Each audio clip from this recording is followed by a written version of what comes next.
Sejumlah mahasiswa dari berbagai universitas ternama di Indonesia menyerahkan amicus curiae atau sahabat pengadilan ke Mahkamah Konstitusi (MK) terkait gugatan sengketa perselisihan hasil pemilihan umum Pilpres tahun 2024. Salah satunya meminta mereka digelarnya pemungutan suara ulang PSU Pilpres tahun 2024. Adapun kampus-kampus yang menyerahkan diantaranya yakni Dewan Mahasiswa Justitia Fakultas Hukum UGM, BM Fakultas Hukum UGM, BMFH UNDEP, BMFH Universitas Pajajaran, hingga BMFH Universitas Airlangga Surabaya. Perwakilan mahasiswa Emir Bernadin mengatakan amicus curiae ini berisi sejumlah kronologi kejanggalan-kejanggalan yang terjadi selama proses Pilpres tahun 2024. Selain itu, amicus curiae ini juga menyoroti putusan MK nomor 90 tentang pencalonan Gibran Rakabuming sebagai kandidat wakil presiden. Pertama-tama izinkan kami untuk menyampaikan terima kasih sebesar-besarnya kepada teman-teman media, rekan-rekan wartawan juga yang hari ini sudah hadir pada penyerahan. Jadi acara hari ini adalah penyerahan amicus curiae tentang PHPU Pilpres di MK oleh lembaga-lembaga kemahasiswaan. Yang pertama ada dari Dewan Mahasiswa Justitia Fakultas Hukum Universitas Gadjah Mada, diwakili oleh saya sendiri dan ada beberapa anggota Dewan Justisia atau UGM. Kemudian juga ada perwakilan dari BEM Fakultas Hukum Universitas Diponegoro. Juga ada dari Mas Haryo ini sebagai perwakilan dari BEM Fakultas Hukum Universitas Pajajaran. Dan selain kami bertiga, sebenarnya juga di dalam amisi ini ada juga dari BEM Fakultas Hukum Universitas Airlangga Surabaya. Namun memang karena ada terkendala baru libur lebaran ya, jadi tidak bisa membersamai kita. Tapi pada intinya kami dari keempat lembaga ini membuat amicus curiae mengajukan kepada Yang Mulia Majelis Hakim Mahkamah Konstitusi dengan judul Demi Tegaknya Hukum dan Demokrasi.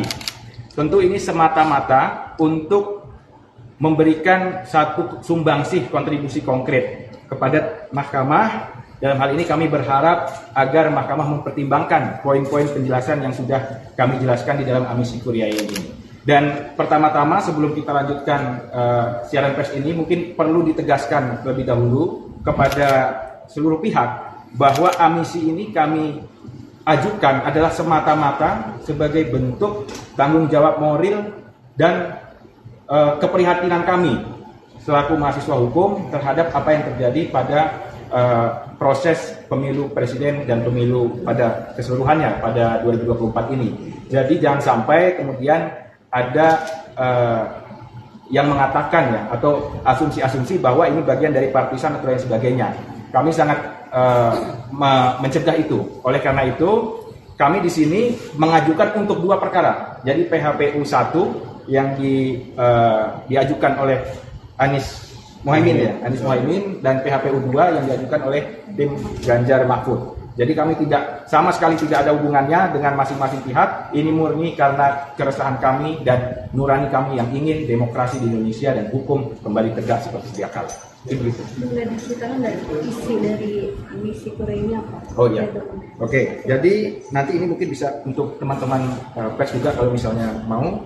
Jadi ada beberapa bab di dalam amicus ini yang pada intinya kami menjelaskan pertama bagaimana kronologi proses kejanggalan-kejanggalan yang kemudian bermuara kepada hasil dari Pilpres 2024 ini. Kemudian yang kedua, kami juga mengulas dan menguraikan bagaimana putusan MK 90 yang tentu barangkali teman-teman juga sudah tahu banyak sekali mengundang polemik, problematik dan sebagainya. Itu kami ulas bagaimana dari segi politis dan dari segi hukumnya tentunya.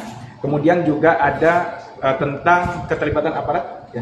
Keterlibatan aparat, kemudian politisasi bansos, dan pada akhirnya kami mengajukan juga kesimpulan dan rekomendasi bagi majelis hakim yang mulia. Mungkin dari teman-teman Undip khususnya ya, itu menjelaskan soal keterlibatan aparat ya. Aparat mungkin ada tambahan? Iya, mungkin sedikit menambahkan perihal keterlibatan aparat dan juga keterlibatan presiden secara spesifik. Apa yang telah tertera di dalam amicus atau amisi ini kemudian telah cukup menggambarkan bahwa memang secara riset yang telah kami lakukan, yang telah kami dalami, bahwa fakta-fakta ataupun problematika yang kurun waktu beberapa waktu belakang ini terjadi memang turut banyak melibatkan peran ataupun keterlibatan dari aparatur sipil negara yang mana semestinya menurut Undang-Undang Pemilu itu telah dijelaskan bahwa aparatur sipil negara itu dilarang keras untuk memiliki keberpihakan tertentu terhadap pasangan calon tertentu dalam kontestasi pemilu.